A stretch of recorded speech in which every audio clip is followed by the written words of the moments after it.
Wow, can you guys see me now? I hope. That was that was weird. I had like so many issues here. Thank God. And the sound is okay, right? I'm really sorry. First of all, I'm starting like 6 hours later than I normally do. And then even then I'm still now, wow, 22 minutes late.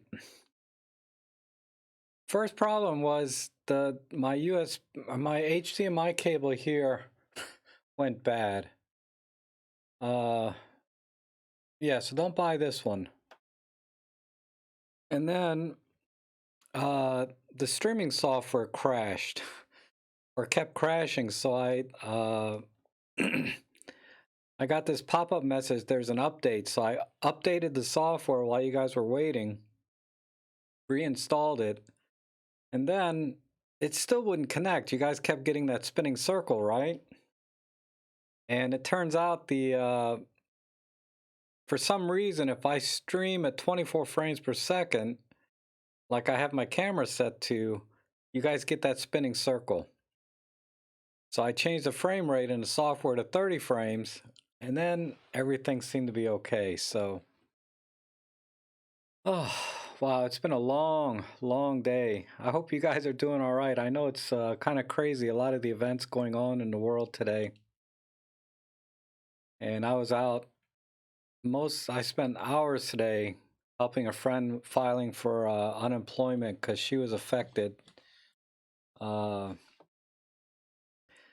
and then uh, and then I had to go meet a client because they're trying to stream their class. They're a private school, and they have to do distance learning now. They can't just have classes anymore in the school. So I had to set up the streaming software. Ironically, right, with all the problems I'm having with streaming, they asked me to come help them with their streaming. uh, so I did that, and it went well for the most part. I couldn't get the because everything came in from Amazon like yesterday, last night. So we had to set up everything today and scramble. And this one teacher wanted to use her AirPods, whatever those Apple AirPods, and whatchamacallit, I couldn't get those to work on a Windows PC for some reason. It worked on the other PC when we were testing it last week. But this week we set up a new PC and it would not connect.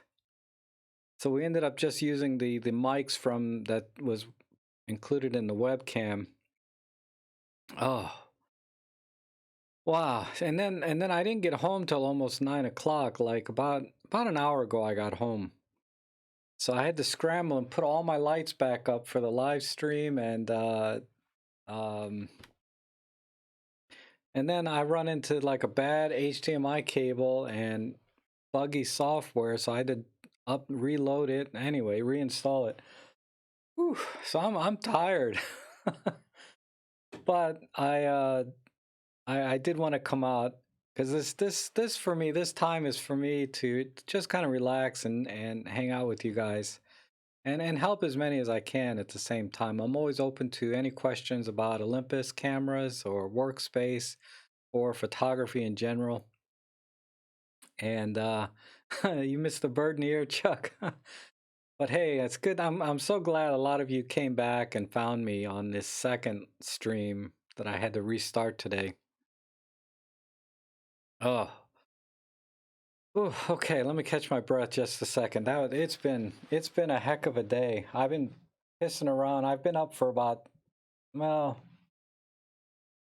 I've been up for about 17 hours now straight. Hmm. But now I can relax. Now I can relax because you guys are here and we can just kind of chill. So is everybody home now, or you're home obviously, but this thing going on has been a week ago at least here in the US, there was really no issues that I could see. Traffic was still jammed, and I couldn't get anywhere, you know. And then there was still like uh, you can go eat anywhere you wanted, etc.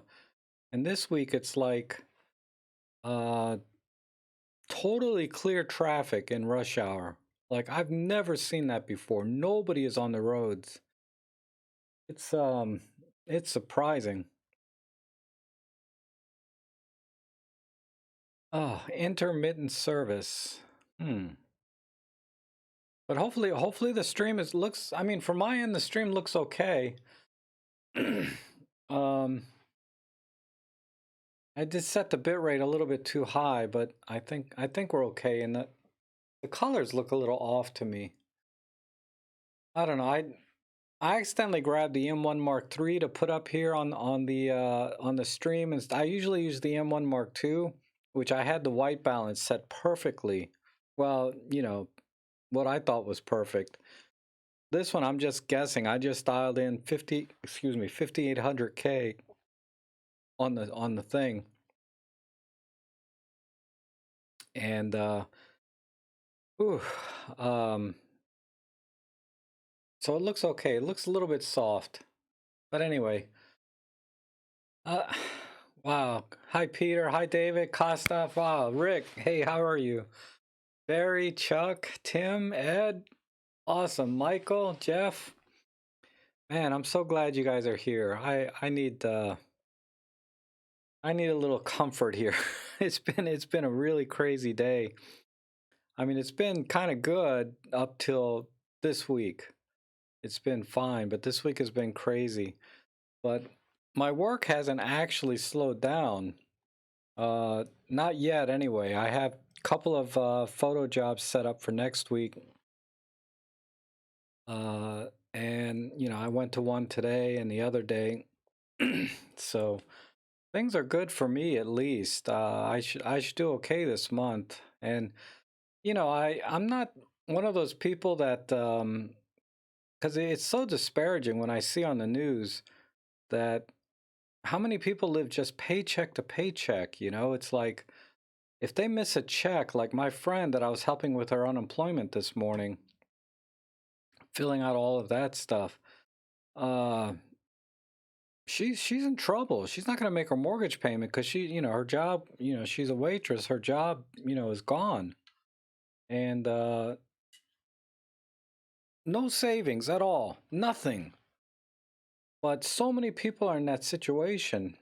And you know, I'm luckily I'm not. I could probably go a year or two without a penny from anyone, you know, and be okay. Uh, depending, you know, depending how things go. But yeah, at least a year, maybe 2 years. So this is, you know, I don't like to dip into my savings, but you know, it's okay. I can survive this for next 3, 4, 6 months easily, even if there's no jobs at all, photo jobs anyway. So but I really I really can't believe that you know so many people are in dire straits now because so many jobs have just been cut or just eliminated immediately with no notice, right? And it's so my heart goes out to you guys that are in that situation. Um, it's I just can't imagine, you know, what that's like. Because for me, it's easy, right? I no kids, no wife, no family, nothing, right? So it's easy for me to you know save up some money, have some savings put aside, so I have this cushion. But you know this friend of mine, she's got like 3 kids, you know, and a house that has a mortgage. It's like, oh man, it's rough. So uh anyhow, that's enough of that. Let's talk about some photography stuff. I've been oh hey John, let me read John's comment. John's a good guy. I got no comfort for you, my friend, but I do have some sympathy plus a question. Does the M1 Mark III do a good job with handheld high res shots? It is freaking awesome. I am so impressed with it. Uh, I've taken it out maybe twice. Okay, I've only had the camera for about 2 weeks, and I've taken it out twice specifically to practice on the handheld high res shot. And what I found, and your mileage will vary, right? Your experience will may be different, but what I found was that I can hand hold and get a good high res shot for about 5 or 6 seconds. Because it's taking 16 pictures, if you're, and I'm talking about in low light, not like in regular daytime. And that's the main reason I use high res shot mode is for low light situations, because it really kills all of the noise in the image, because it's stacking virtually 16 pictures together. And you can shoot at ISO 1600 and still get nearly an ISO 200 look to it, which is really amazing. And then the detail you capture is pretty amazing. So what I recommend is if you go to my Flickr page, you'll see some shots at night, and they're very mundane. But you'll see some shots I did at night that were handheld high res, straight out of camera. I didn't do any post processing. And that's how I do most of my things that I post online. I don't like to show processed images online. And I got no problems with, post processing in general. I think, you can do a lot of things in post processing and have a lot of fun and create beautiful images from images that are kind of, need some work sometimes. But I always like to show the baseline of what you get out of the camera. So when you look at the images on my Flickr page, the uh, the images are straight out of camera, and what's nice about Flickr is all the EXIF data is there, so you'll see it. So you'll see the shutter speed I shot at, and the ISO I used, and the focal length, and everything. All of the EXIF data. And I think you'll be impressed. And you can punch in 100%, really zoom in and look at the details on that. And also shows you which lens I used and the aperture, etc. I can't remember what lenses I used on that night. Probably the 12 to 40 Pro. So check that out. And then for daylight shots, I don't have any daylight handheld high res shots there. But the few that I did were pretty good. The problem I was having in the daytime is it was windy. So, and I was trying to do close-up shots, right? So you may see a picture of the flower on uh, Flickr or Instagram, one of the two that I did in high res mode. And the wind stopped just long enough for me to get a shot. But if there's any movement in the shot, yeah, you're screwed. You're going to get messy images, um, which in some cases I've been able to use artistically, which, I may do on a photo walk one day, where I do some artistic shots using the handheld high res shot mode, but using it in a way that it's not designed to do, right? So it's pretty cool. But yeah, John, it's awesome, and I think uh, Robin Wong recently did a good video on handheld high res shot uh, with the M1 Mark III. If you want to see some daytime type pictures, but mine are all at night.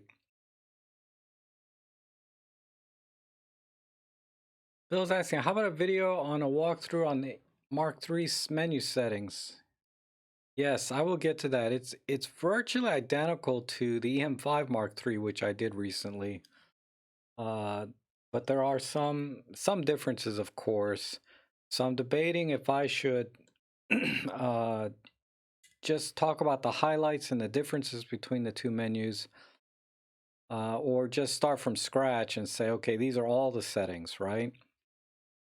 And I think I'm ready to start to work on finishing up the menu system in the EM5 Mark III, because I've only done two videos, shooting menu 1 and shooting menu 2. Now I've got a good handle on the play menu, and you think that'd be the easiest one, right? But it was actually pretty challenging to work on the play menu, which is a menu that probably nobody really uses anyway. But that's why it was so hard, because it's like, wow, what is this for? Why is this doing that? And how do you set this? Um, but anyhow, yeah.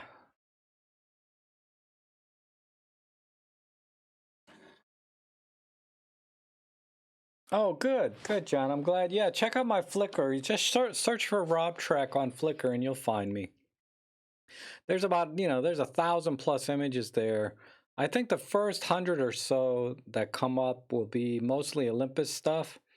I just started populating that with my Olympus stuff, but prior to that, are a little bit older when I started when I was using Nikon.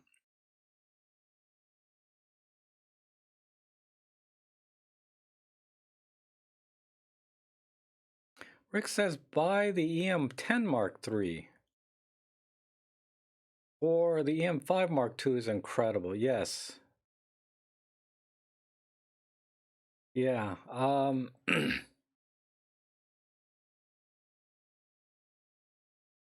I think so Bill, did you get the EM1 Mark II or the EM10 Mark II? Because the yeah, there's a big difference there. But I always say, the EM10 Mark II is still, I think, Olympus's best camera and value. That camera, mine is it's on its way out. It's just having so many problems now, and it's not the camera's fault. I just dropped it so many times. But another thing I found out that the EM10 Mark III does not have is you can't control the pop-up flash manually. It only has like auto and slow sync, etc. It doesn't have manual control of the flash, which surprised me. So I don't know why they ditched that. Unless there's been a firmware update recently that fixed that. But when I looked at the manual, I couldn't find anything that said manual control of the flash because I'm working on another flash tutorial. And I want to be able to say that it works for the EM10, all of the OMD cameras. But if it doesn't work for the EM10 Mark III, then I can't say that, right?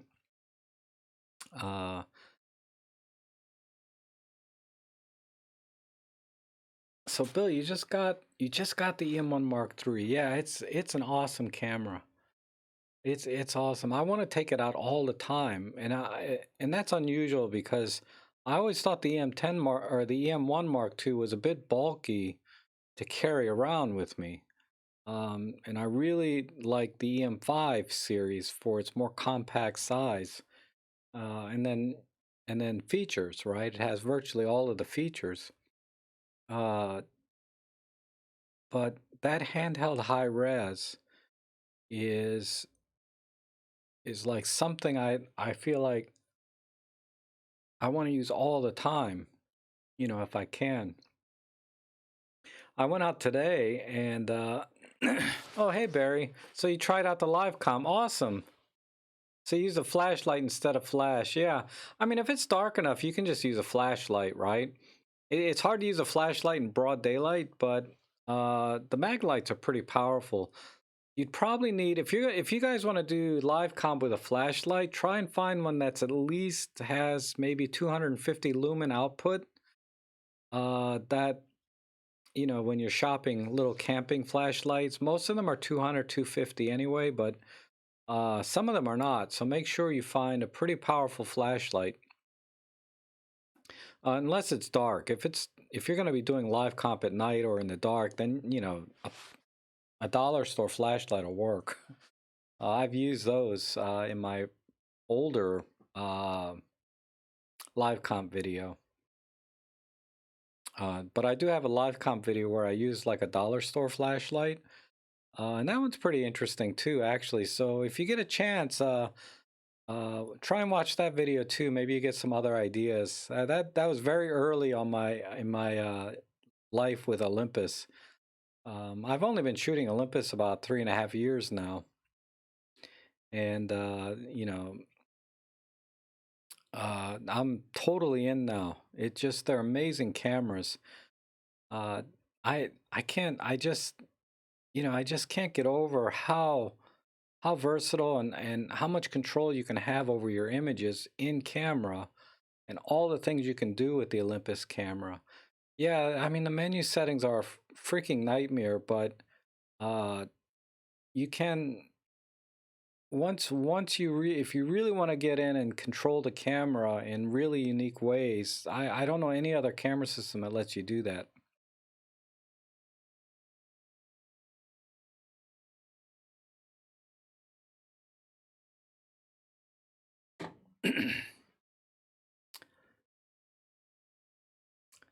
So Mark III feels better in the hand. Love the joystick and ISO and exposure. Yeah, everything is good about it.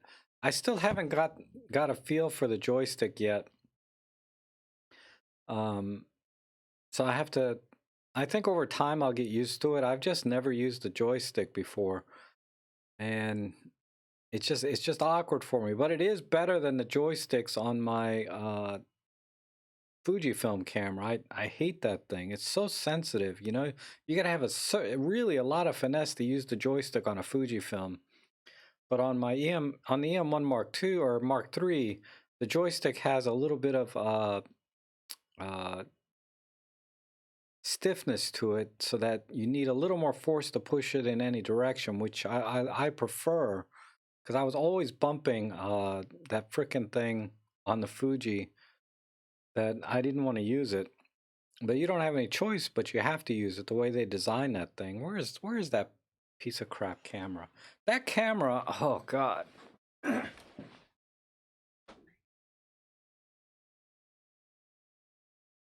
There are people that love this freaking thing. And that's great. You know, it's a great, I mean, it's a great camera. It takes great pictures, no question. But the ergonomics just are killing me on this. Um, like this joystick button. Oh my God, and the Q button here. And then this is not a mode dial. This is a shutter mode dial. Uh, so to go in the aperture priority, I have to put this on A, and then put this on A. I don't know. You know, it just my brain is not wired for this camera at all.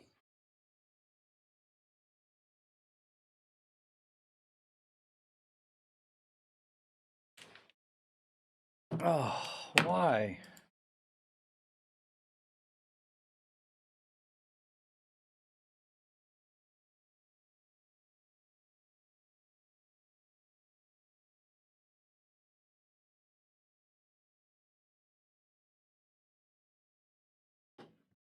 This is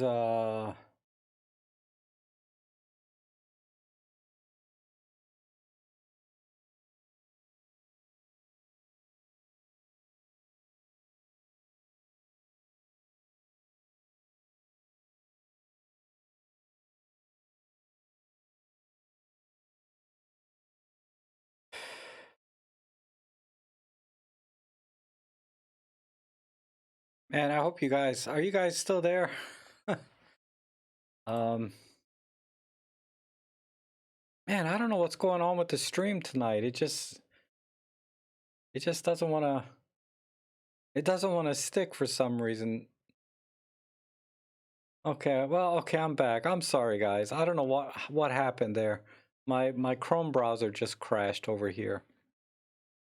But okay, but what the heck was I? Oh, I was talking about this Fujifilm, and then I tried some continuous autofocus tracking and stuff, and I don't know what people are talking about.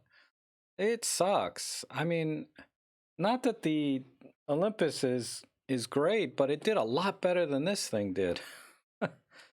I was I want to try and do a comparison, but it's but then uh, people would be like, I don't know what I'm doing with the Fuji, right? Which may be the case. Maybe I don't know how to use the thing with continuous autofocus tracking, or without the tracking. I would just continuous autofocus, and nothing was in focus. Now, when I took it out just for some street photography, it was pretty fun. You know, you just click a snap here and there. Uh, but really, any camera can do that. You know, my phone can do that, and I don't know. I gotta learn to use that camera a little better. But nothing beats an Olympus. Like, you know, the EM5 Mark III, and this is what drew me to Olympus from day one, was just the overall ergonomics and the handling of this thing. It's just it just fit me just perfectly. The buttons and the dials and you know, just how the thing feels in your hand. It and you know, if you go to my, oh, I should talk about my forum. I've upgraded the forum to something a more robust software. I'm using a PHPBB. So if Sam, if you're here, he was one of the people that recommended that one, and it was one that I was looking at, uh, you know, before. But I do. So check out my new forum. Go over there. I'm really trying to build that up. So I've been spending some time with that this week too. Uh, should be easier to post pictures and share things, and I've set up the categories, I think, semi logically. And I think it'll be a nice little community where we can kind of share our stories and our pictures and talk about Olympus and other cameras if they come up. Because you know, I'm not a hater of any particular brand. I just it's just I don't know what it is, but I've been really, you know, you just ever have a week where you're just kind of irritated at everything. Like just everything irritates you, and you're just in a bad mood, and it's nobody's fault. It's just all just your body chemistry just doesn't want to cooperate for some reason. um Rick's asking, what are the pros and cons of the M10 Mark II versus the Mark III? Yeah, you know, to put it very simply, the M10 Mark II and the Mark III are virtually the same camera, except the Mark III has 4K video. But let's say nobody cares about video, which you know is usually the case when you're in that sort of looking at these kind of cameras. Uh, and the M10 Mark III, but the main difference between the two is the M10 Mark III is a more simplified version of the M10 Mark II in terms of feature sets and the menu. And it's designed, they, you know, they tried to target the market they thought that the M10 Mark II was going for.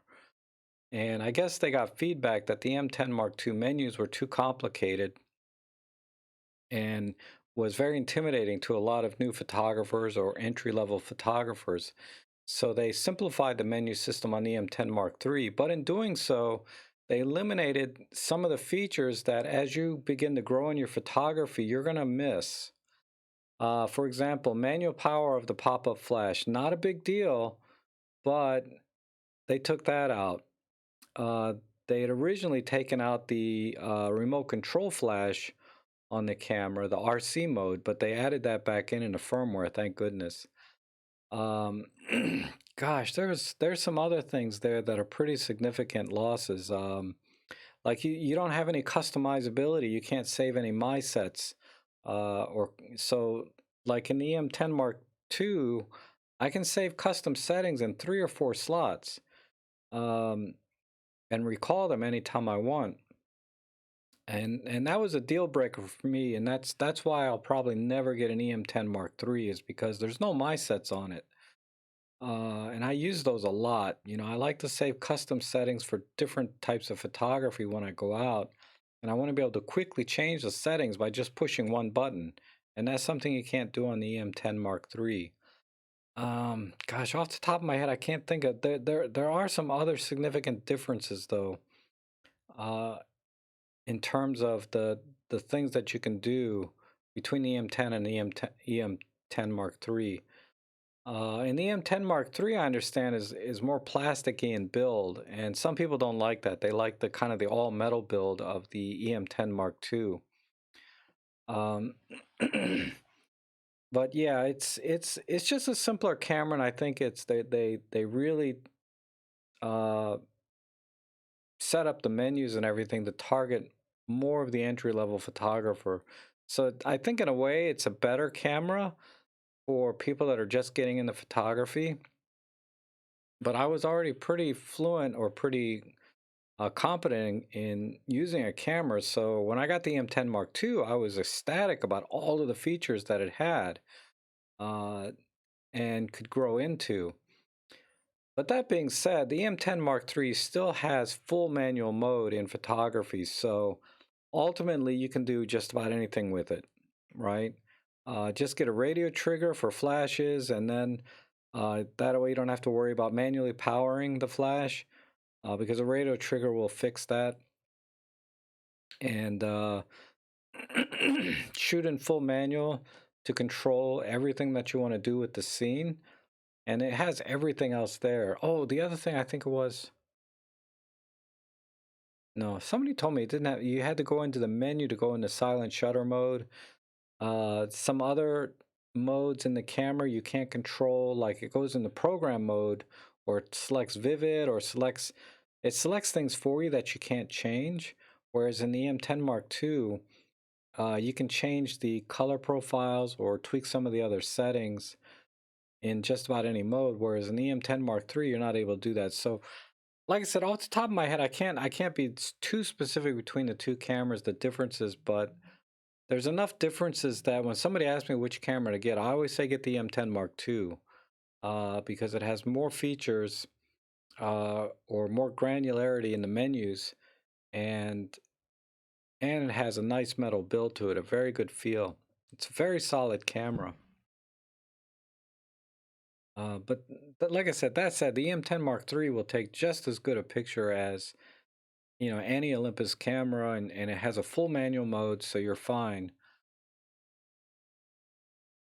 I mean, you can grow with that camera as much as you can with the M10 Mark II.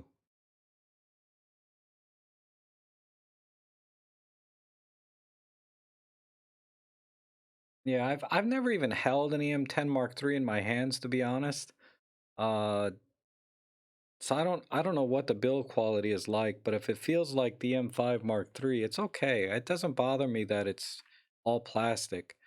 Um, but I know, like my M5 Mark II, man, when I picked this up, this feels pretty substantial, right? Uh, I mean, and your first impression is, this camera is very dense and very solid, and it just feels like a quality piece of work. Whereas when you pick up a camera that's all plastic, you feel like, it's a plastic camera. Why is this so expensive, right? And some people just can't get past that, and that's fine. I can appreciate that. But I also know about, but for me, when I looked at the M5 Mark III, I was like, yeah, make it all plastic, take the weight off of it. I want as light a camera as possible because I vlog with it also, and holding that thing all the time, every gram counts. And plastic in general, they make bulletproof vests out of plastic. So I know there's not any real compromise in durability or weather sealing or anything like that. There's virtually no compromise. It may even be better than a metal camera because of the expansion contraction characteristics between metal and plastic. When it gets hot and cold, but um, yeah, but it doesn't matter to me anyway. But like if I picked up a Pen F and it was plastic, I'd be a little disappointed. The Pen F is not a camera that I want in plastic. I don't mind if it weighs a little more, because it kind of goes with the aesthetics and the kind of the I think the target market. They want a quality feeling camera because you're paying a premium price for really what is not a particularly special camera from the M10 Mark II, for example. Um, but okay, it's enough of that. The M10 Mark II is more feature rich. Yes, Jeff. Um, Lauren says they need to ask Panasonic how to do menus. Absolutely. Olympus, Panasonic, I gotta tell you, the menu system is amazing on the Panasonics. It's by far the best that I've ever used on any system. I was able to get in and dig into 95% of everything that camera can do without even thinking twice. It was very intuitive. The last 5% were just the special features, right? That Panasonic has, right? The 4K photo modes, some other, filters or art filters. There's some very small things left in there that I did have to kind of, step and step through it and find it. But for the most part, no, no other camera system has a better menu system. Uh, but it's not as granular or give you as much control either, right? Because with ease of use comes a little bit of sacrifice, I think, in features, um, to some extent. And for if you're a photographer, the Olympus brand is the superior photo camera even to this day. Now that said, I haven't tried a G9 yet, but uh, I haven't found, like, my GX85 doesn't compare at all to any of my Olympus cameras in terms of photography. Image quality, yeah, it's fine. It's virtually indistinguishable. But in terms of feature set and things that I like to do with my Olympus cameras, I cannot do that on a Panasonic.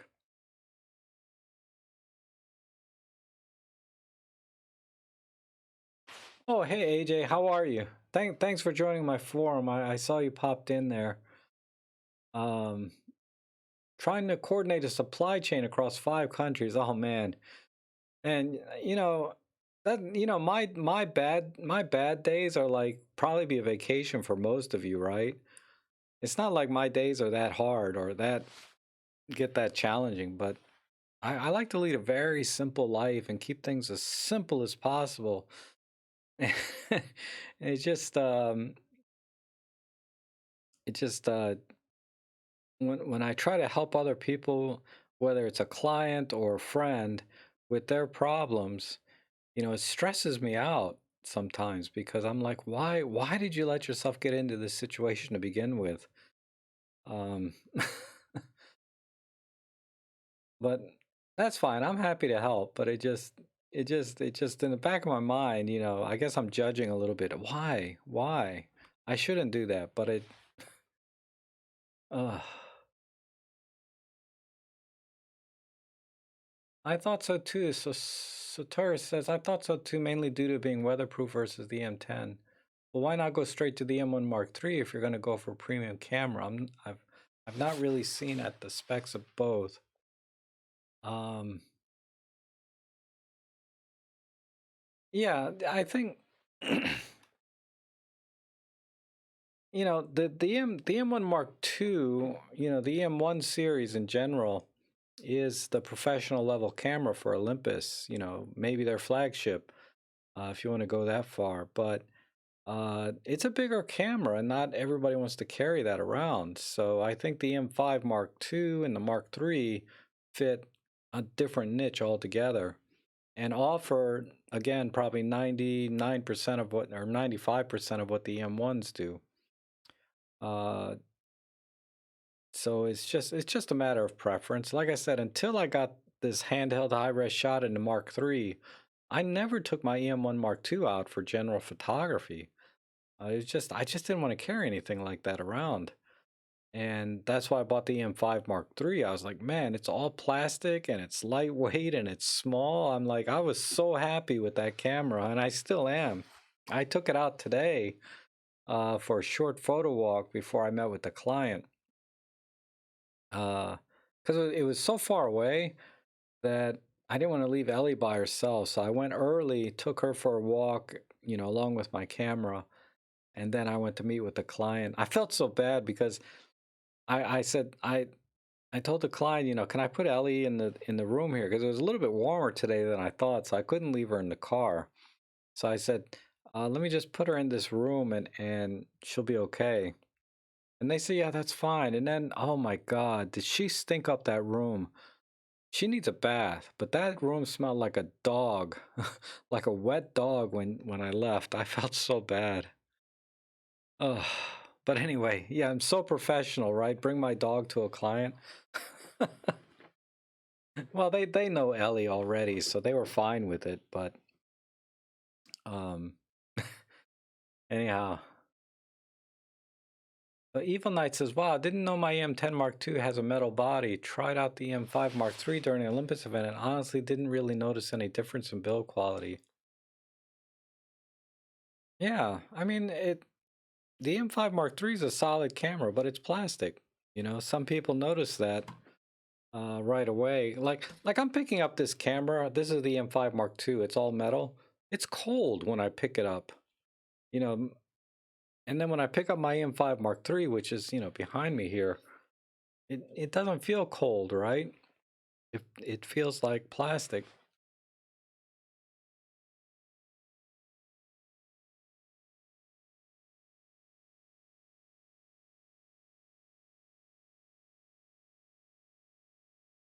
Panasonic has Zebra for highlights clipping and other features. The viewer is a tad smallish though. I haven't tried the Zebra highlights yet. I don't know if the GX85 has that or not. I got too many freaking cameras. Oh, it's like when I go out, it's like, what camera am I gonna take, you know? So I always take the M5 Mark III, and lately I've been trying to bring the EM1 Mark III with me for the handheld high res. And when I'm not thinking about vlogging or doing something for YouTube, I will take my EM10, my Pen F out. That's really my go-to camera for my totally personal photography. So really the camera I like to use the most. And but yeah, but for most of the time I grab the M5 Mark III because it has the mic jack, so I can vlog and do these photo walks or drive-bys or whatever kind of vlogs that I do on YouTube. Oh, okay.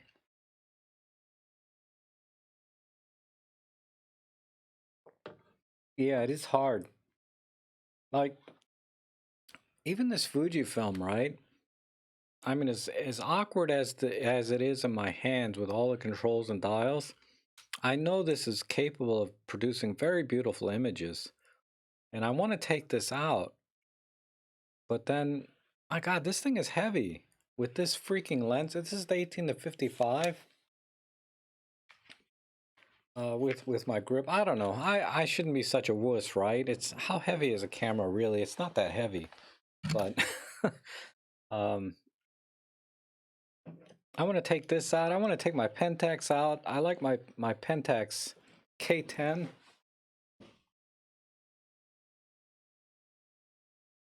I mean, this camera is big and heavy and just bulky, but uh, the little CCD sensor in this really produces very interesting look to it and gives you a very different feel, I think, than all of the CCD sensors that we get now.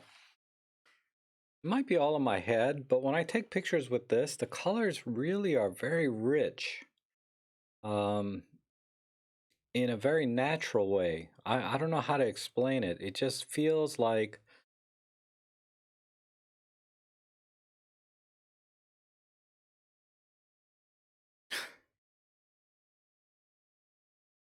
my back. Hopefully I'm back. I have no idea what's going on with the stream tonight. It's I like get on a roll here and then it's very disruptive, isn't it? Look, I'm down to 18 people just like that. This is terrible. Um Oh, Jeff, man, you broke your shoulder? Holy smokes. That's rough.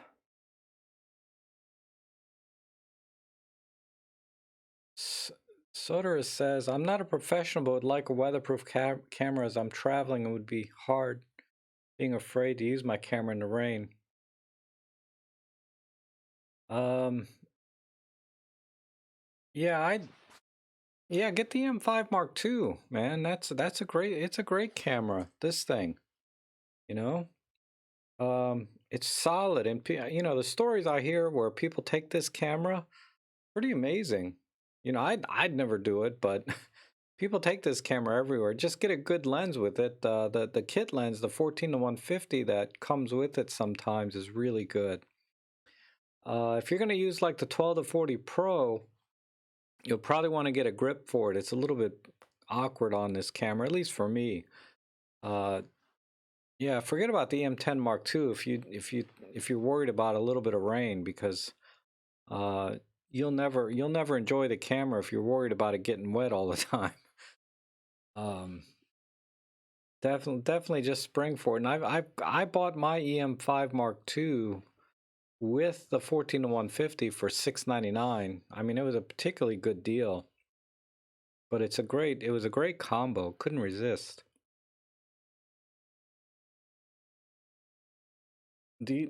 Lauren says, "Do you like the XT3?" Oh, okay.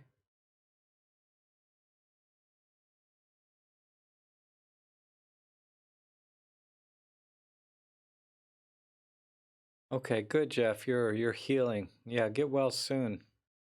I've broken a collarbone before, but that's it. And that was when I was a kid, you just kind of bounce off something like that. As you get older, a paper cut is like, God dang it. Put you out of commission, but uh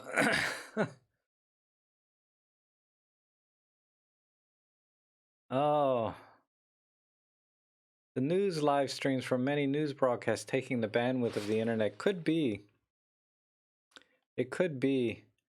But the problem is every time the live stream goes down, uh, for you guys, my Google Chrome crashes. I can't figure out why.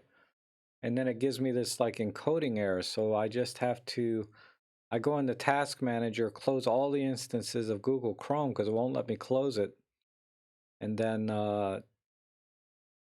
start to stream again. But anyway. Yeah, Soder's just get the M5 Mark II. The only thing you gain with the M5 Mark III really are the low light focusing and uh, the continuous autofocus with the continuous shutter, right? It is a lot better in that sense in continuous autofocus, but in single point autofocus, it's fine. The M5 Mark II. And the low light's not that bad, really. Yeah, it struggles time to time if it's really dim, but you know, if you take a picture and that little bit of light, it's gonna come out dark and grainy anyway. So you wouldn't normally take a shot like that anyway. So what are you focusing on, right? But but yeah, definitely in the image stabilization, the M5 Mark III is fine, or in the M5 Mark II is fine. I can't hand hold like 5-6 seconds with it like I can with the M5 Mark III. Uh, but really, if you're shooting long exposures like that, regardless of camera, you should be on a tripod anyway. But I have handheld 5-6 seconds on an EM5 Mark III. On the EM5 Mark II, I can get down to about a half second, a second at best for me. Uh, but still, that's not bad, right? And like I said, you normally don't want to shoot that long anyway. You should just be on a tripod.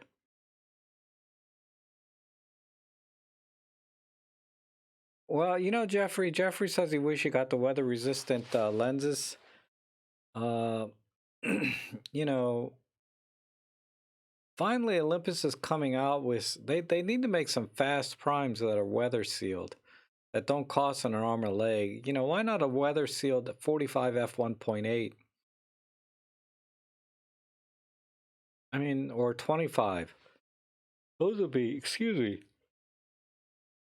Wow, okay, 17 hours, 18 hours now straight being up. But yeah, hopefully Olympus will add that into the roadmap sometime. It's not on the roadmap now to make uh, any primes that are weather sealed, like a 1.8, or I'll take even an f2 prime weather sealed. And I'll pay an extra 100 or $200 for a weather sealed lens. If I wanted to go that route, weather sealing is not a big deal for me. I don't like to go out and even when it's cloudy, really. But um, yeah, whether they should, but I don't know why they don't. Maybe there's just no demand for it, right? People might be like, I can get a 45mm prime for 250 bucks, but if it's weather sealed, it's 450. They're like, I'll just get the not weather sealed, you know. So they may not sell a lot if they're significantly more expensive. Now, if Olympus started out making all weather sealed lenses and only made the kit lenses not weather sealed, that would have made more sense. Then, you know, they could do it.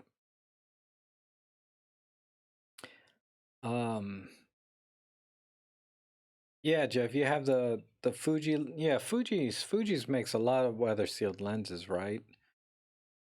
And I hear they're good, but I get mixed feedback on the Fuji lenses. Like some people say they're great, some people say they're not that great. My experience has been they're okay. Like this kit lens, the images are pretty sharp, you know.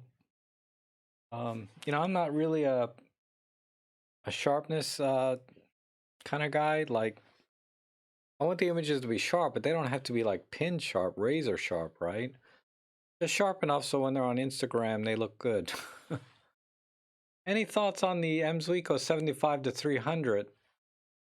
Bought for the EM10 Mark III. I have found zoom sticky, and this time using lens, I noticed that a rattle. Wow, that sounds like your lens is broken. Mine doesn't do that at all.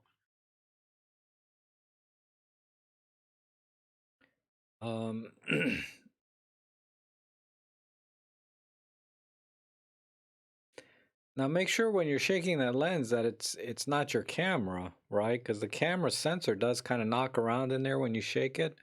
But if you're holding the lens separate, where's mine? Mine is right here. Let me see.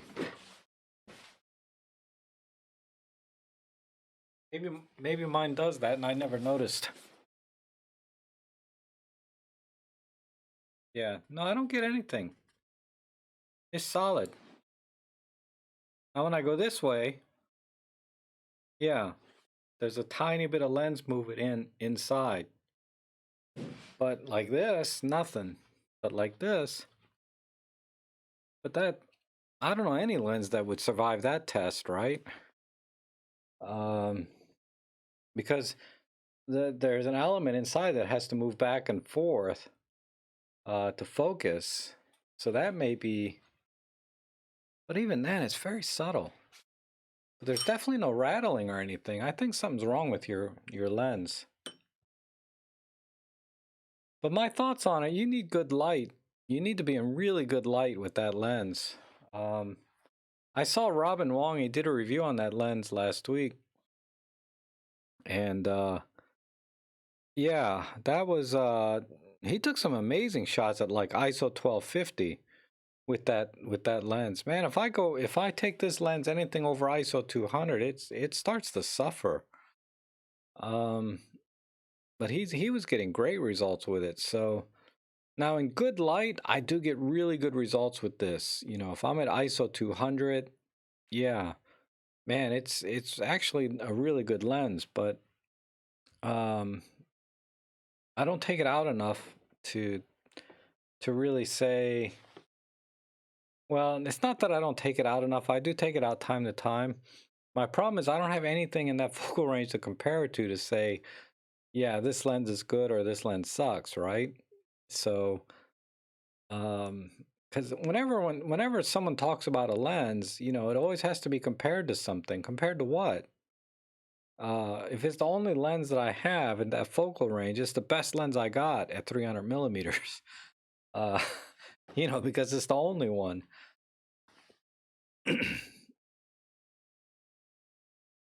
Okay, Dennis. Yeah, so it is in the camera body, right? Yeah, don't shake your camera, man.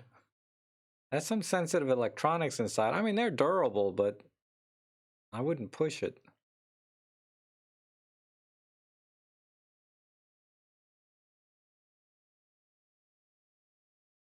Tim is asking, are there limitations using a macro lens for general photography?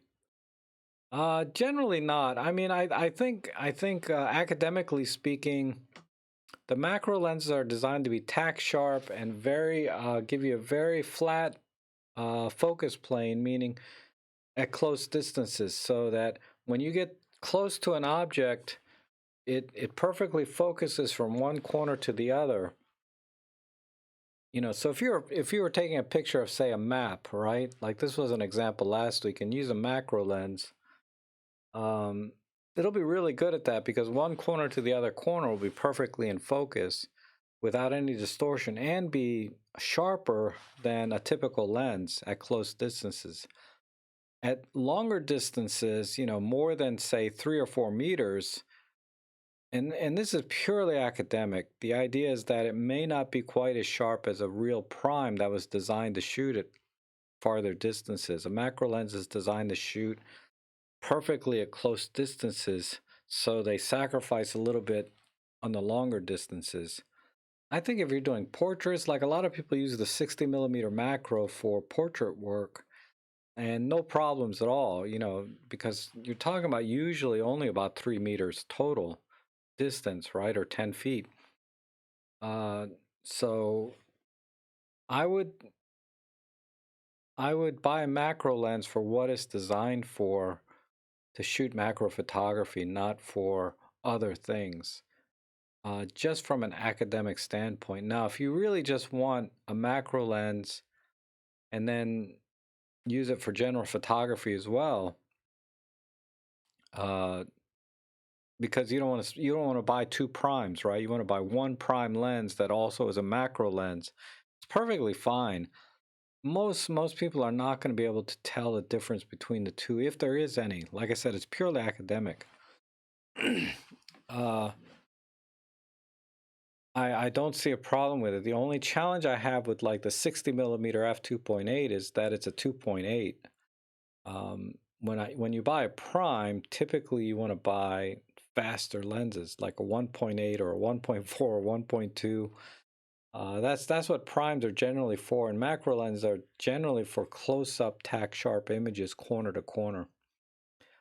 So there's not really pros and cons to a macro lens, other than because you're buying it for a specific purpose, and in that sense, there's not really pros and cons. But I would say uh,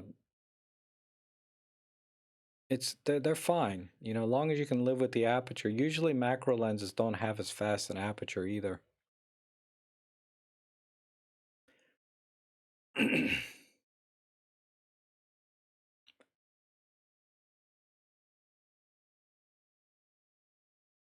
Robert Cutup says, "Have the Pen F. Saw your video on setting SF to take images where 4 areas selected, etc. How can I see? How can I? I think you mean how can I set to A C1 through C3? Eesh, I'm not sure I understand your question. How can I see or set to A? If you could, Robert, if you could reword that a little bit differently, I'm having trouble figuring out what your question is. Do you want to set? Just reword the question. Take a couple lines if you need to, because I'm not sure what you're asking me. Because in one part of the question, you're talking about the superfine settings in 4 different columns, right? The 4 areas. And then you're talking about aperture priority and custom settings. So I'm a little confused what the question is. Evil Knight says, any thoughts on using some old Zuiko lens with the MMF3 adapter? Those lenses are really cheap now. I think those lenses, in theory, work best with the EM1 cameras because of the phase detect. I don't know why that is. But I think if you watch a review by the Camera Store TV, look for a review on the EM1 Mark 1, right? Or look for all reviews, any reviews, start with that one, but look for reviews on the EM1 Mark 1 because that's the camera that basically was designed to work with the previous 4/3 format with that adapter. And they'll talk about it more, you know, firsthand, right? About that adapter and using that lens.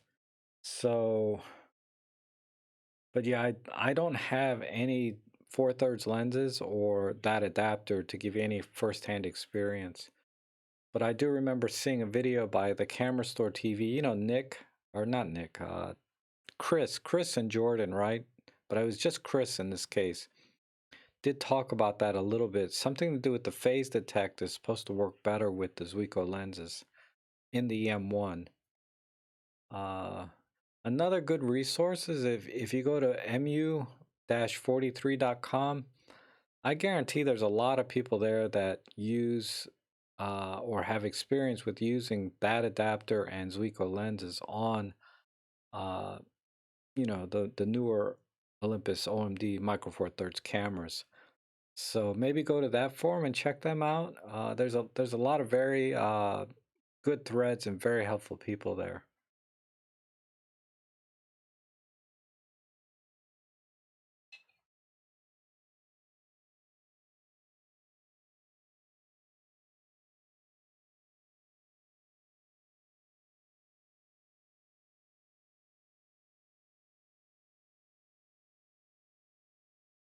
Lauren's thinking about the 35 to 100. Honestly, Lauren, I would just bite the bullet and get the 35 to 100 f2.8. Um, Although the 35 to, I think we talked about this last week, right? The 35 to 100 is pretty compact, though. I do like that.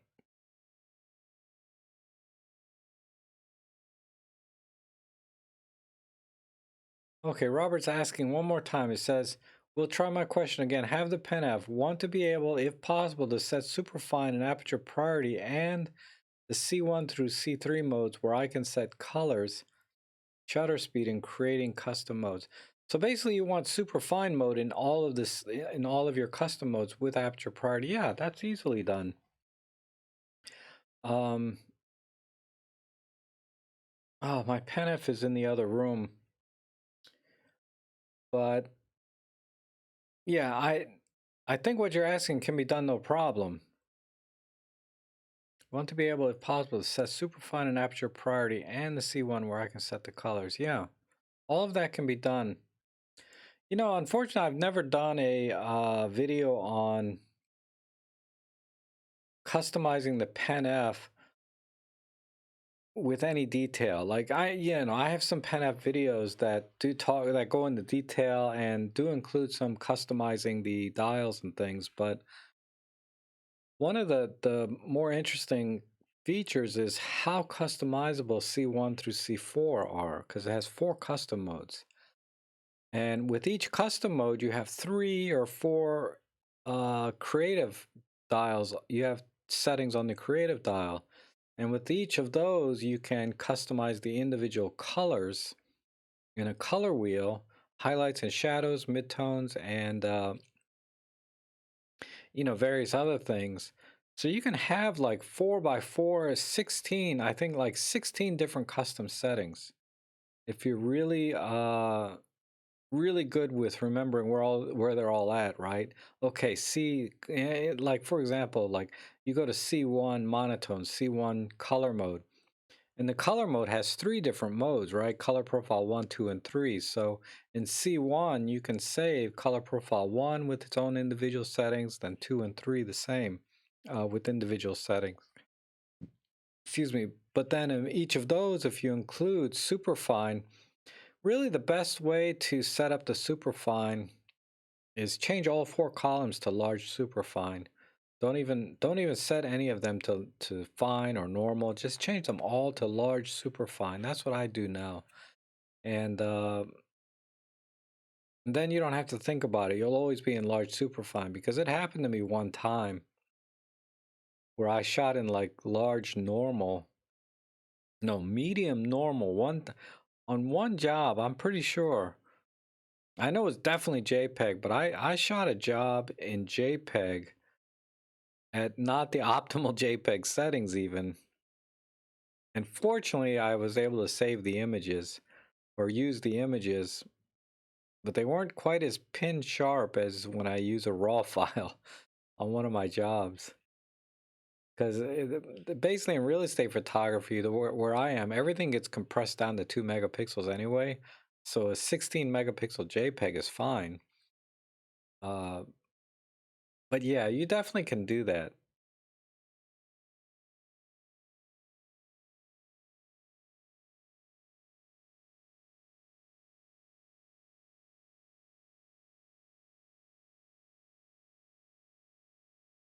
Well, now just go to relevant menu and set all 4 to SF. Yeah. Yeah, just do that, Robert. And but make sure you do that each time you save a custom setting. So you know, if you're in aperture priority, set all 4 to superfine, then save that to C1. Right? Then if you should still be in aperture priority, you know, change whatever other color profiles you want, then save that to C2. But yeah, each time you save, you don't need to change everything to superfine again. It's already there.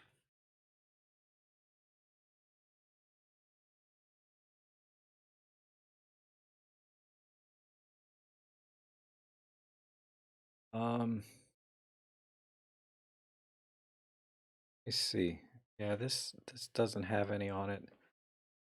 I just realized my EM5 Mark III doesn't, or EM5 Mark II doesn't have any custom settings on the mode dial.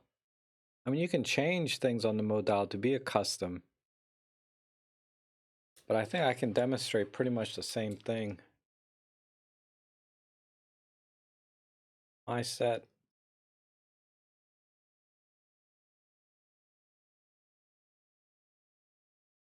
So I'll put my EM5 Mark II in aperture priority, right? And then I'll go into the detail menu.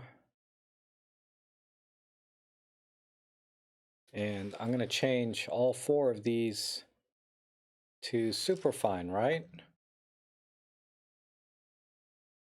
Large superfine. Just like this. So I'm in large superfine on all of these. Then I'm going to click OK, right? So I'm in aperture priority, large superfine. And then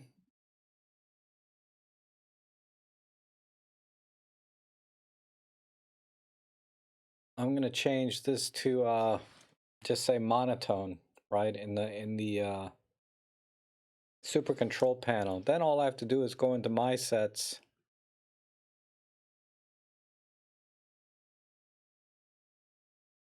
So I have these 4 my sets, which are the same on the Pen F, right? And just save it. So now that's set. And then my set 2, I still want to be superfine, but let's say I want to shoot in vivid mode. I don't have to get out of aperture priority anything. I'm still in aperture priority. I would just change the super control panel to vivid. Trust me, it says vivid there. And then go into the menu. Go into menu, change my set 2 like this. So now my set 2 is set, right? So now my set 1 and my set 2 both are all superfine, but my set 1 is monotone, my set 2 is color. So I think that's what you wanted to do.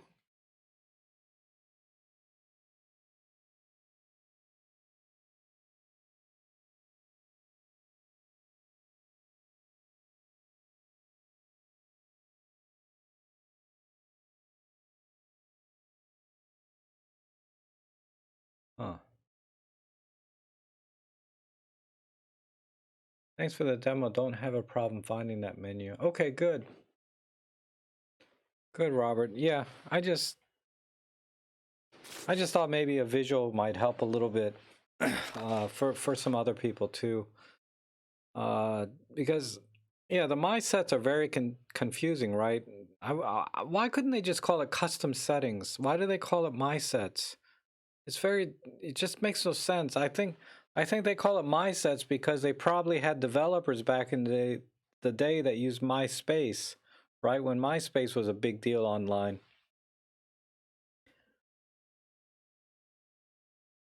You know, they're just going with that wave like iPhone, iPad. Everybody started calling everything iMachine, I this, I that. Ugh, it's annoying.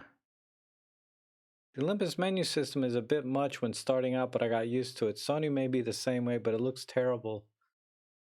Yeah.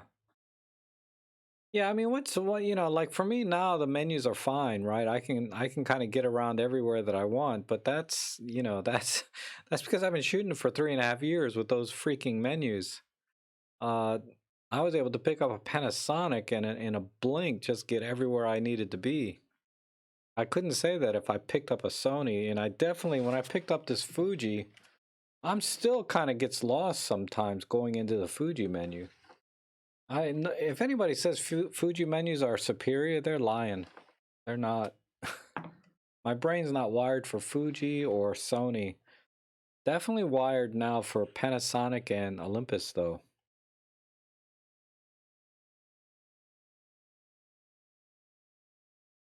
Oh, okay, Kostov. Yeah, I can set that up. But Kostov, uh, probably a better place if you want to get feedback on, like if you want constructive criticism or feedback on your images. Uh, Probably better to post them on my forum because I have a category for people that want feedback on their images.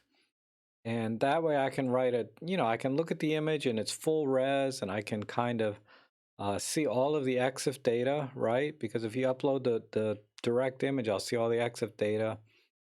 And then I can give a little more comprehensive feedback to it. Everything on Instagram, the only thing I can really tell you is maybe composition and color a little bit. Very high level, type things.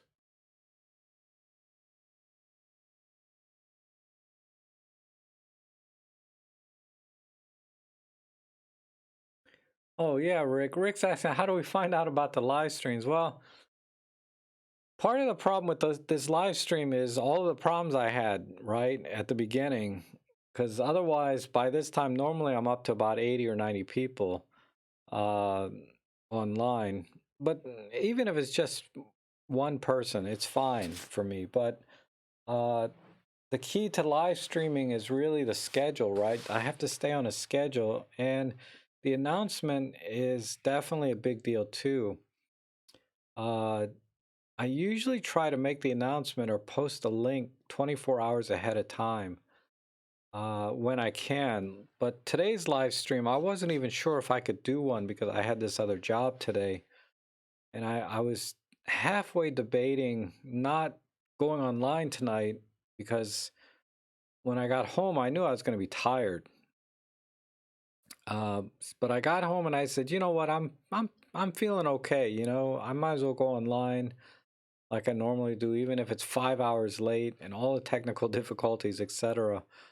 Uh, but um, I was debating if I should post the schedule. That's what I'll do. At the very least, I'll post the schedule on my forum.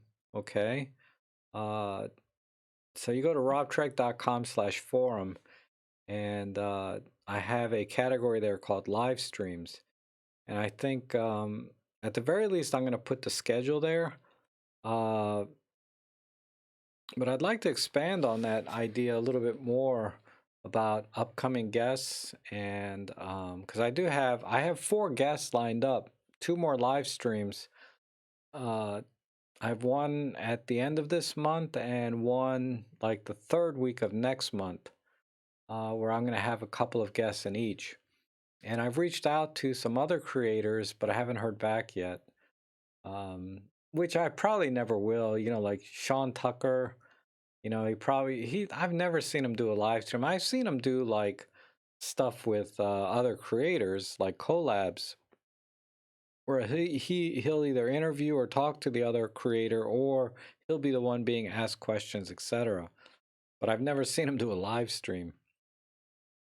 So I'm reaching out, not just the big channels, but I want to try and get some small channels too, that are just starting out, but I think have a lot to offer.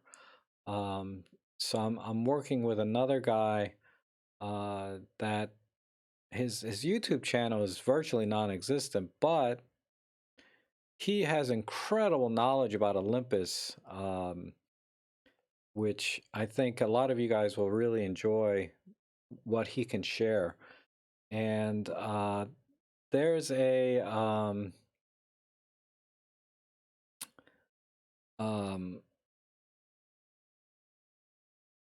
what the heck was I talking about? My guests in live stream, right?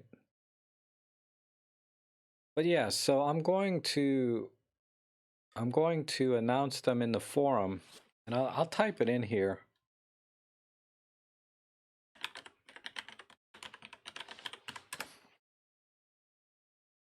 Um, that's the link. Let's see here.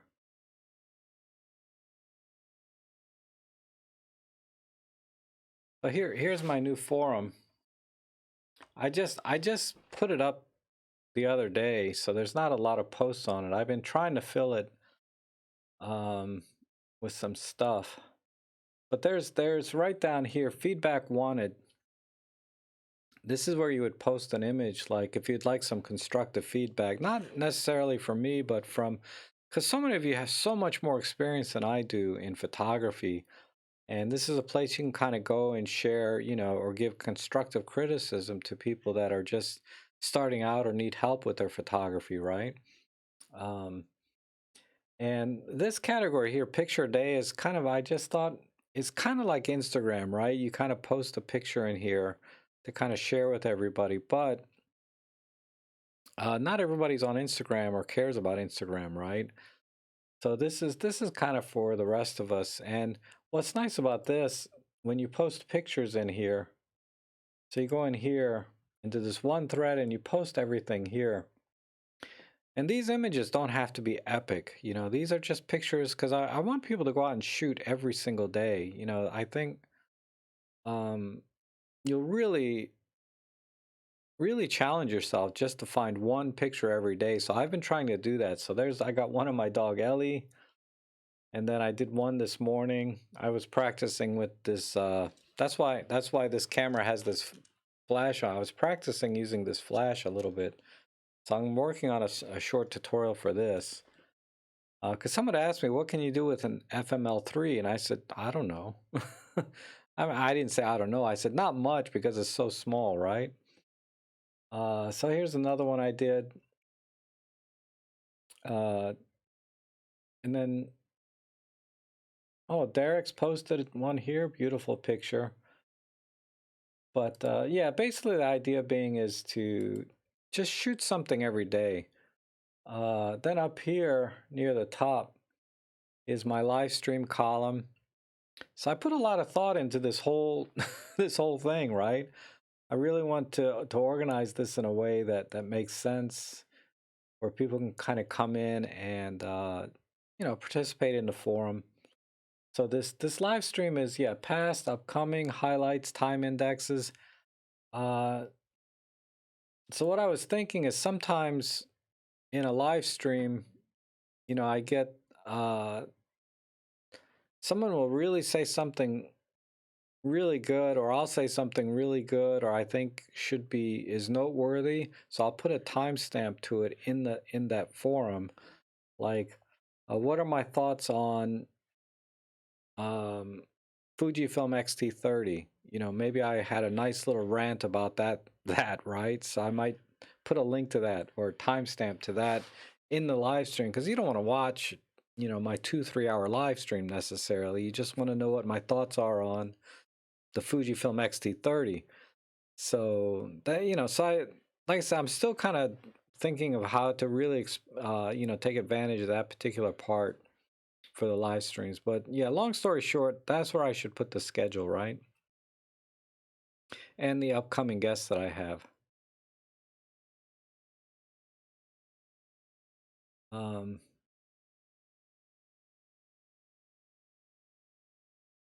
Tony says the current a lot more macro photos. Yeah, macro is pretty popular. Joe Edelman over there has done a couple of days of. He's got like this stuck at home series he's doing, which you guys should check out. I mean, he hasn't really made a lot of tutorial videos lately. He does live streaming like I do, and but he's been doing these stuck at home videos, and he does some good work there with just macro work. Something I picked up actually was you know how in my macro video I talked about using a reverse ring. He skips the reverse ring altogether. He just takes the lens and turns it backwards and just holds it up to the camera. Let me see if I can get a picture like that. Yeah, that actually works. So if you don't want to buy a reverse ring, you can just turn your lens around and hold it right up to the camera like that. You get a little flare sometimes if you don't have it completely flush. I guess there's some risk there. You might scratch your lens element. So just be conscious of that. or scratch your sensor, who knows. But if you see my macro video, I do use lens reverse rings. So basically Joe Edelman, he's doing some work at home with macros.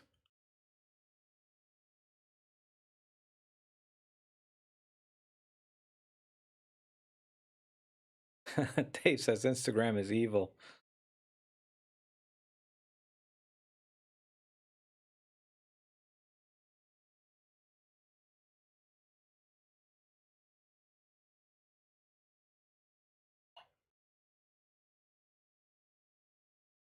Oh, okay, thanks.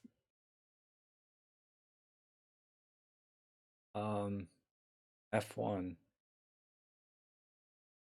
See, which camera is best for a rainy season? It rains almost 8 months a year. Uh, EM5 Mark III with the 14:1. I'm sorry, EM5. Well, when you say best, that's a tough call, right? I mean, the very best camera is the M1 Mark III with the 12 to 40 Pro lens. That's a completely weather sealed package. But you know what's best for you may not be that camera. Uh, Maybe the EM5 Mark II with a 14 to 150, nice weather sealed combination. So those are the two that I would consider. If someone asked me what's the best camera, I would say either the M5 Mark II with a 14 to 150 because at the price point it goes for now, like 800 bucks, that's a kick butt deal for an awesome camera. If you want to talk about the very latest and greatest, you know, the M1 Mark III with a 12 to 40 Pro um, is definitely going to be probably more durable and will take slightly better images because of the, you know, it's 20 megapixels and it has high res shot mode, handheld, so it's a little more versatile. But it may not be the right camera for you. Like I said, for me, I never took my EM1 Mark II out for photography. I always took out the EM5 or the EM10 or the Pen F. You know, I didn't like taking an EM1 Mark II out. So the best camera is the one that's best for you. But those are the two that I would look at in a store if you can, and give some thought to about which direction you want to go.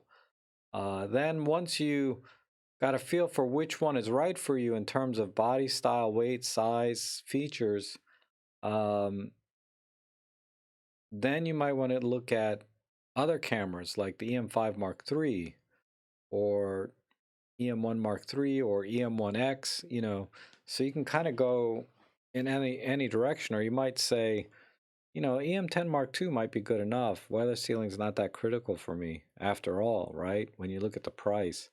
So it's all about price, budget, what you want, but it's hard for me to say what's the best camera, um, because that you really need to ask what's the best camera for you, right? And those are the two I would start with. As far as weather sealed rainy type cameras.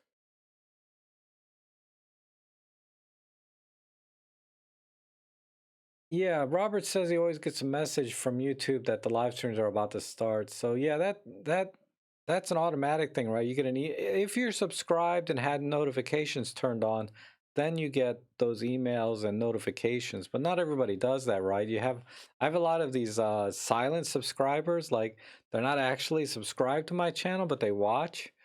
Um, so they wouldn't get a notification at all, right? So if you want notifications of the live streams, definitely subscribe, hit the bell notification. You hear that all the time from like other channels, right? They'll take a minute, like either they'll do it at the beginning or they'll do it somewhere in the middle, they'll do it at the end or do it constantly, right? Smash that subscribe button, hit the notification bell so you can see the next video. And I'm like, once in a while at the end of a video, I'll say something like, if you'd like to see more, subscribe and hopefully we'll see you again soon. And that was purely from when I was first starting out on YouTube. People said you need to ask for the subscription, right? From your viewers. Ask for it, otherwise you're not going to get it. And over time, you'll see a lot of my videos, I don't even ask for subscribers or hit the like button anymore. The early ones I did a lot because a lot of the uh, videos about how to start a YouTube channel suggested, tell people to hit the like button, tell people to comment, leave comments below and hit the like button and smash that, subscribe button, etc.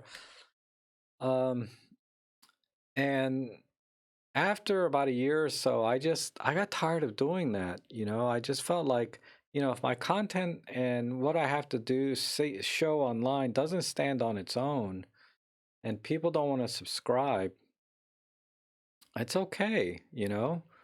Um, so my subscriptions have kind of sort of plateaued a little bit, right? I've kind of just hit this 19,000 or so. And I kind of been in this level for a long, long time. And so there may be some merit to saying, yeah, you need to ask for subscriptions in your videos. Just ask people to subscribe. But um, it doesn't matter to me, right? Because as a YouTube consumer, like I watch a lot of YouTube myself, I don't subscribe to half the channels that show up on my live feed, right? I just turn YouTube on and, all these channels come up. Frono's Photo, Tony Northrup, um, Sean Tucker, Jamie Windsor, all these guys. I don't subscribe to a lot of these channels. They're great channels, but I don't see a need to subscribe to them when they just come up in my feed anyway. Um, when I subscribe to a channel, it has to be very, very specific thing I need to come back to. Not because they're not a great, like I don't. Now I'm going back and forth. When I subscribe to a channel, it has to be something very, very specific that I liked about that person. So I'm subscribed to maybe about 20 or 30 channels. So of course, Robin Wong, Peter Forsgard, Jimmy Chang, Maddie Salanto. This is the core Micro Four Thirds community right now, and then Joe Ellis, right? So these guys are the core Micro Four Thirds, and then also Emily from Micro Four Nerds. So okay, if I think long enough, I do subscribe to a lot of channels, but uh, the I subscribe to them not because because they're in the same community. We're all friends, and we do collaborations, and I have them on as guests, and I subscribe to them so I can stay current with what they're up to, um, and see what's new, right? Because they keep up with a lot of things that I don't. In the Micro Four Thirds community, I just I buy a few things that I because I got gas, and then I shoot with them, and then I try to show you guys how to do it, right? Um, So their channels are very informative in a lot of ways that mine is not. So I watch them for that reason.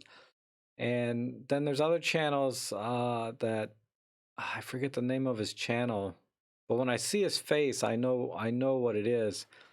He has an awesome channel, but he posts a video like once every 2, 3 months, sometimes 6 months, you know? And when I see it, you know, if I don't subscribe to that channel, it'll never come up in my feed. But I definitely want to watch his video, you know? Uh so that's so anyway, that's kind of a long answer to why I don't worry about subscribers so much anymore. As a channel, I think it's really the only currency that I have. If I want to really start to get sponsorships and more free gear and stuff like that, right?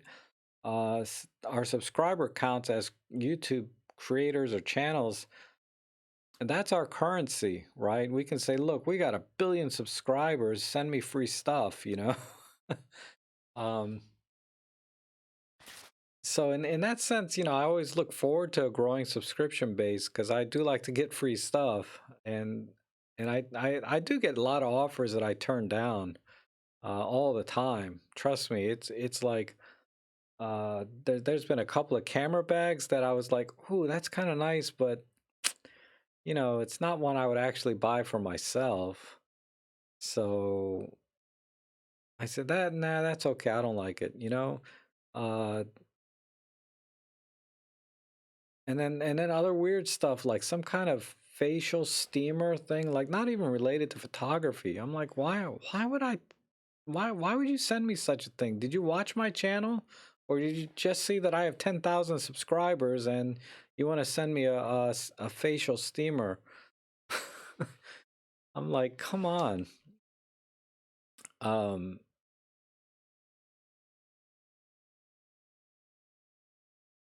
oh, David Thorpe, that's right.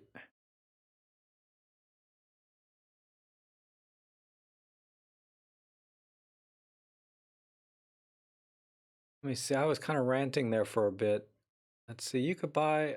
Hi, Rob. I want the 75, but it was a bit too expensive for my budget, so I went with the 60 Alley. For me, it was a great choice. I got a great tele lens and had a lot of fun trying to do. Yeah. I mean, like I said, the macro lens makes sense if you're not, you know, you just have to know that it's an f2.8, I think, that lens. I forget what it is. It's a 60 millimeter. It makes a lot of sense. It's kind of a weird focal length for me, just like the 75. I don't like it. I bought it and never use it. Um, but yeah, if you're only going to buy one prime and that focal length works, you know, why not a macro? Um, so you can do both, right?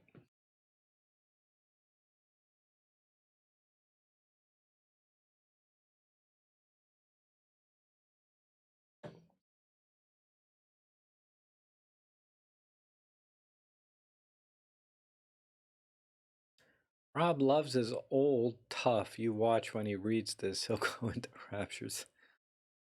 I have no idea what you're saying there, F1. My old tough.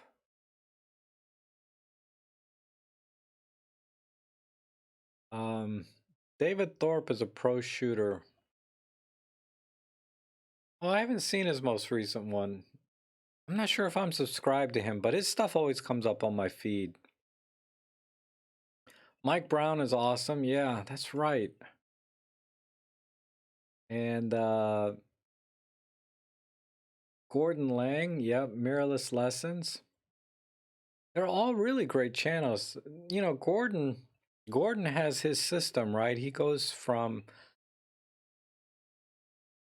you know, he does a very thorough review and tries to demonstrate the camera for what, you know, it's being marketed for, right? Uh so he does an excellent job. And I've referred some people to his videos in the past, particularly like the M5 Mark III. He did a really good job on that. And Mirrorless Lessons, I think, is does one of the most exhaustive reviews on a specific feature. Like I've never seen anyone do as good a job on the continuous autofocus and tracking on the M1 Mark II. He did an excellent job on that, and then he also shows the differences and He does a good job too.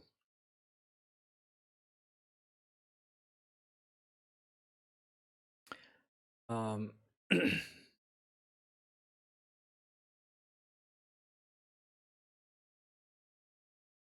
yeah, the f2.8 is, yeah, Lauren says the f2.8 is decent for speed and depth of field for getting in everything for general photography. No question.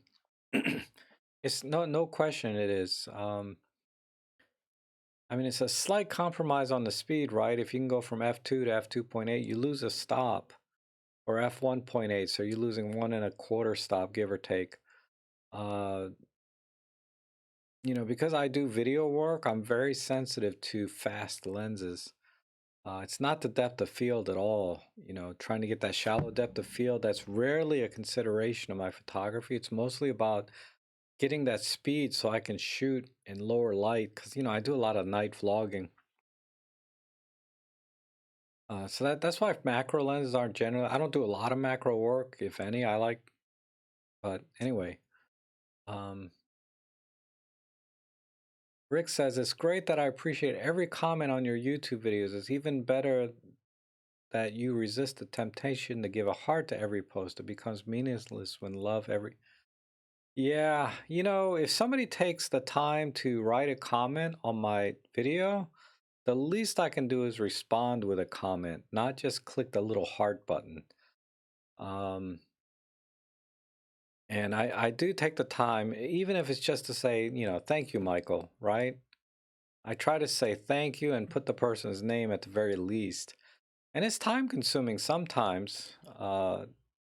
It's a good problem to have, right? That people watch your video, then take the time to actually make a comment that they enjoyed the video, they love the video, or they have some sort of feedback. Uh, you know, like they'd like, or they have a question, right? There was something in the video and they'd like kind of spurred something that said, oh, you know, that was a great video, but can you do this, right? And I always try to do my best to answer. Um, and I'd say 10% of the time I don't know the answer right away, so I have to like look it up in the manual. And because it'll be like a camera I don't have. Like I get questions on the EM10 Mark III all the time, and I just don't know offhand because I don't have that camera. So I have to look it up in the manual to see if it's possible. Like somebody was asking me something about manual flash on the M10 Mark III, and I said, dang, I'm not sure. So I looked it up, and that's why when I started the stream, somebody asked me about, you know, the difference between the EM10 II and the EM10 III. That's why I remember that specifically, because it doesn't have it.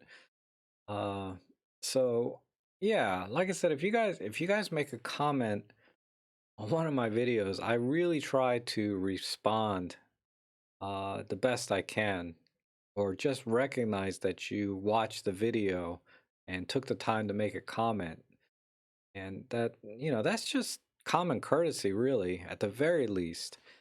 Um, I don't know what would happen though if I get like 1 million views on a video and then hundreds of comments.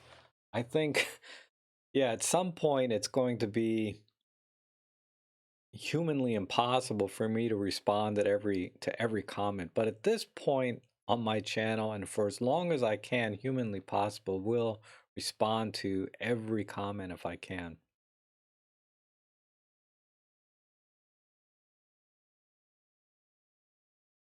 Hey Alfredo, how are you? Let's see, where am I on this? Nature's imitates is interesting. You bought a Panasonic G9 for their 100 400. Oh, I haven't seen. I've never heard of Nature Imitates. Oh, Nature Images. Okay. What are your thoughts on DSLR versus mirrorless? Sean is asking. Let's see. There's a couple of different ways to kind of really look at that. And you know, the the the main difference between the two is, one, you're always looking at an EVF or the live view, right, on a mirrorless. And the DSLR, you're looking through the lens itself. I mean, that's and that's a very, very different experience because I like to look at cameras in terms of their what kind of experience do you get as a photographer when using the camera? Um, so I feel like to me that's the major difference, and that's why I switched originally. I when I started back in 2012, my very first interchangeable digital camera was a Sony NEX, and I shot with that for about a year, and then when my buddy, he shoots Nikon. I bought a cheap Nikon for like $100, a Nikon D40, I think it was. And that had the optical viewfinder. So I really liked that experience of using an optical viewfinder over the Sony's EVF and live screen. So I switched to Nikon and I shot for Nikon for about 4 years. Um, So that to me is the difference, or my opinion between DSLR and mirrors is about the experience. In terms of image quality and any other metric, there's really not a lot of difference between the two, right? They both will take excellent pictures. Um, and also with respect to uh, overall size of the system, there's not much difference ultimately when you include the lenses and gear and everything that goes with hardcore photography. Um, there's not a lot of difference between DSLR and mirrorless full frame, for example. So yeah, the bodies themselves can be smaller and you can fit more in a bag, and there's not much difference. I think the bigger question is not the difference between DSLR and mirrorless, right? I think a bigger question is what's the difference between, say, full frame and micro four thirds. That's the bigger question because micro four thirds, mirrorless is much smaller than micro four thirds full frame. Yeah, the bodies can be about the same, give or take. Within reason, they're not that much difference. But when you start adding on the lenses and the gear and the capabilities between the two cameras, you have to kind of balance that.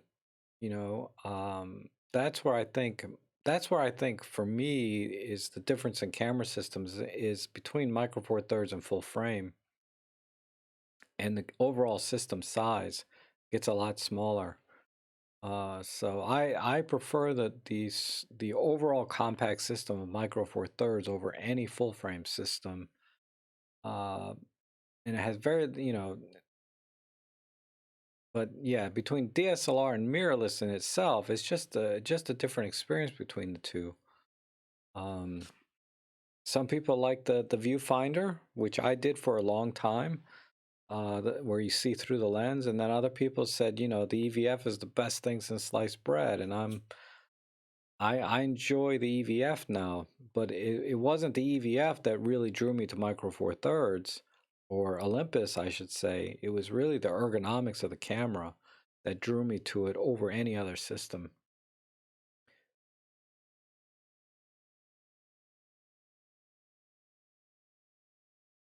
Let's see.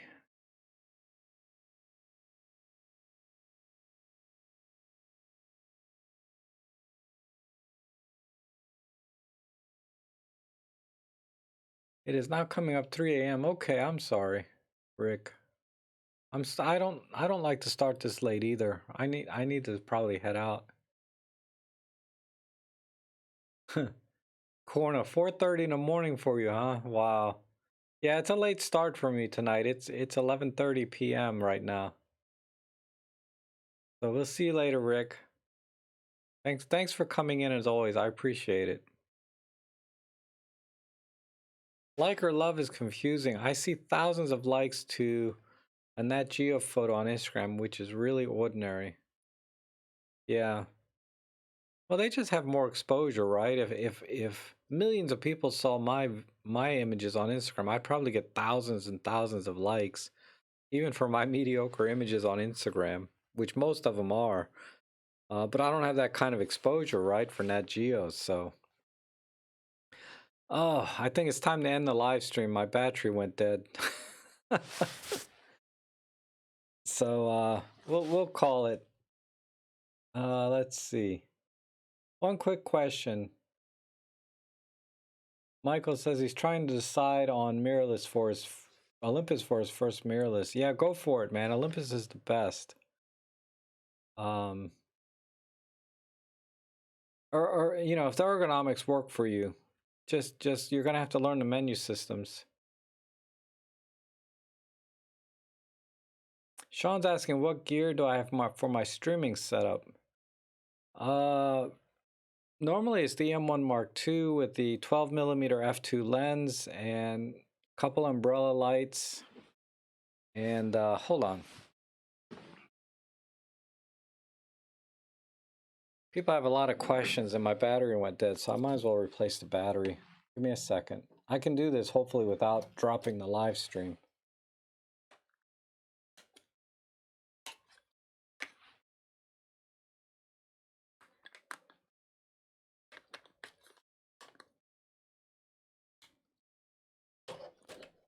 All right. There, we're back. Yeah, so EM1 Mark II with a 12mm f2. And then I use this V-Fine microphone. It's just a USB microphone. And then a J5 HDMI converter to go into the laptop. And then I use OBS software, which is free. And then YouTube does the rest from there. So really a simple setup. Let me see. If I have a camera, I can take a picture for you. I'll just take a picture and show you. Hold on. Oh, wait. This is the M5. Battery goes in the side. Duh. I'm so used to my EM10 because I used that for 3 years. So, let's see. This is the... All right, so... Today I'm using the M1 Mark III. I accidentally grabbed the wrong camera. But here's the M1 Mark II, what I normally use, the 12mm f2, and then over here is the OBS software, which you can get for free. And this all goes into my laptop. And then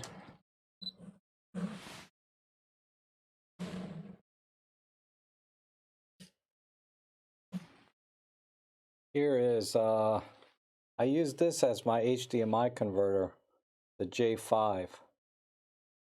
It's called the J5 Create. It's about $89, but that converts the HDMI signal from the camera into the computer. And then again, this is like a Fifine mic. It's like $50, and it includes this arm. So it's dirt cheap. You can get all this on Amazon. And it's a USB mic, and it just plugs into the computer. And then OBS does all the rest, so that's it. Oh, and then lighting. You need lots of light because you're indoors, right? So...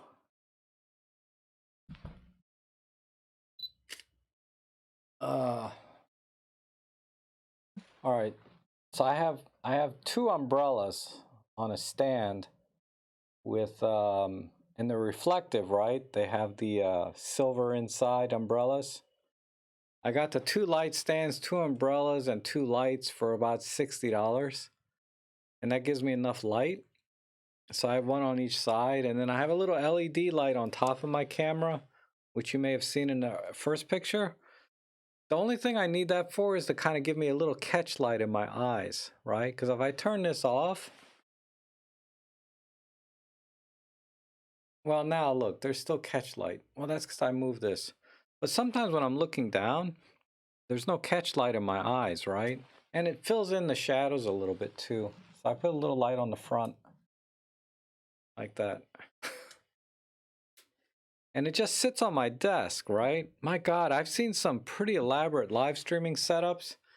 Oh my God, they got like their little their little ATEM Black Magic ATEM thing where they can switch between 4 different cameras, and then they got their Rode podcaster thing where they can bring callers in and play sound effects, and you know, and then they got like a Shure SM7B microphone, which is, I think that's like a $400 or $500 microphone, which has to go into like a $200 or $300 USB interface, which you can really get carried away with live streaming, trust me. And because I have terrible gas, I looked at all of it.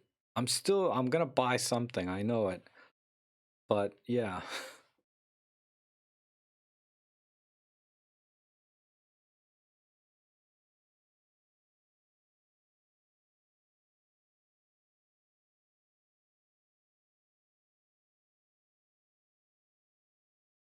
I've missed some questions here. Yeah, so Sean, it's just OBS software, it's free. Um, but the key is just having enough light because it's so dark in here.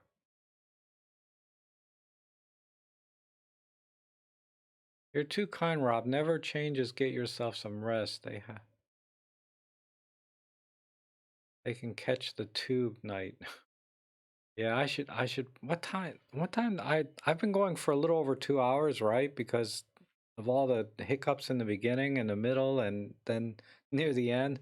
This stream has been a disaster, right? Technically. My God. Between the before I went online, I had a bad HDMI cable which I had to diagnose in 5 minutes. Um and then once I got online, constant problems.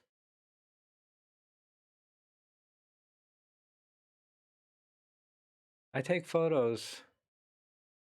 Um,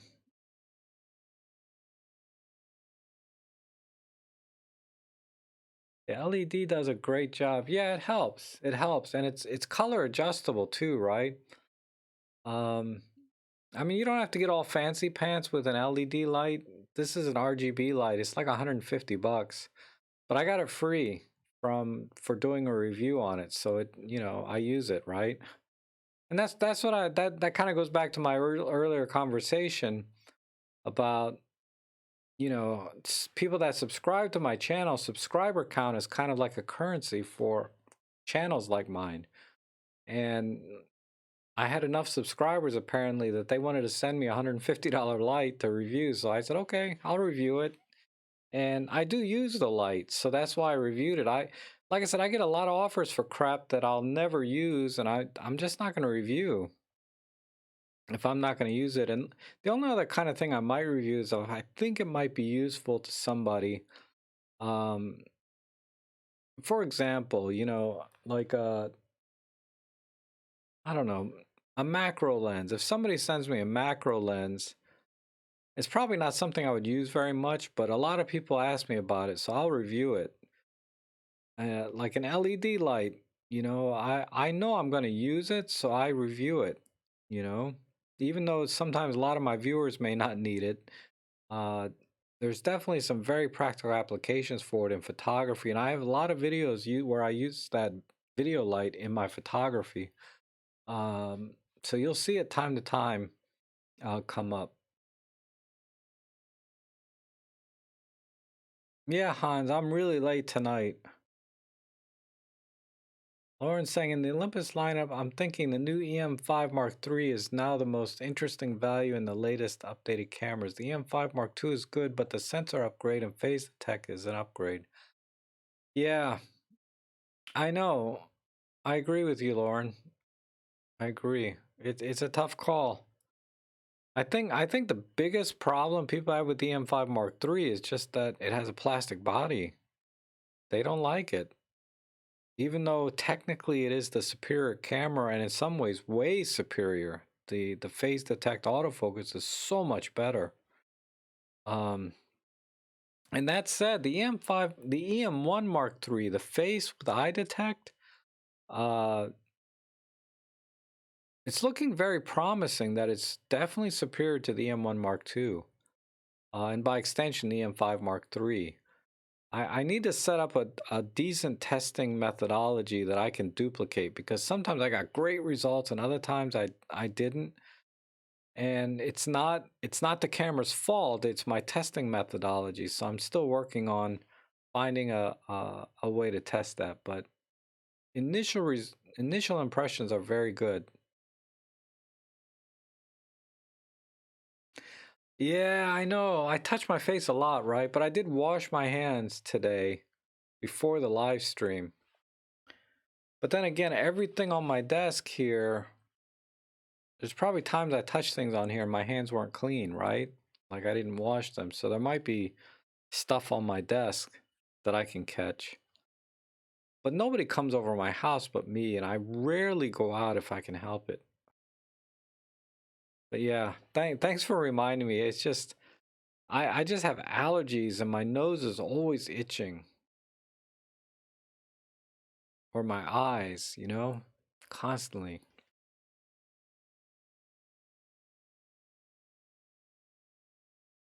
Hans, I did not see your pictures. If you sent them today, I haven't gone and looked at all of my email today because I've been kind of busy, but uh I don't think I've seen them, Hans. Otherwise, I would have replied to you.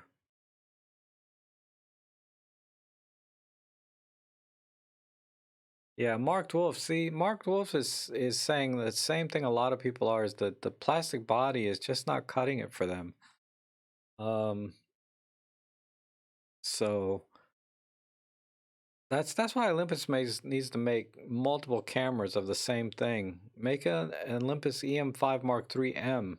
One is a metal body, one is plastic. So if you want a lighter body, you get the lighter one. If you want a metal body, you get the metal body.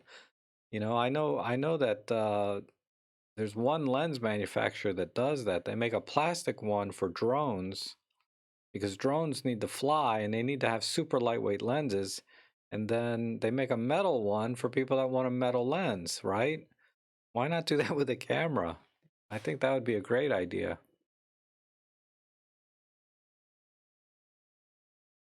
No, Tony, you have good luck with the eye detect. Okay, on the M1 Mark 1. Yeah, I don't. Oh, excuse me. I don't do any portrait photography. I've done one job and having that eye perfectly in focus was not that critical, because they wanted to go all artsy fartsy with it. So it was more about the overall image. But uh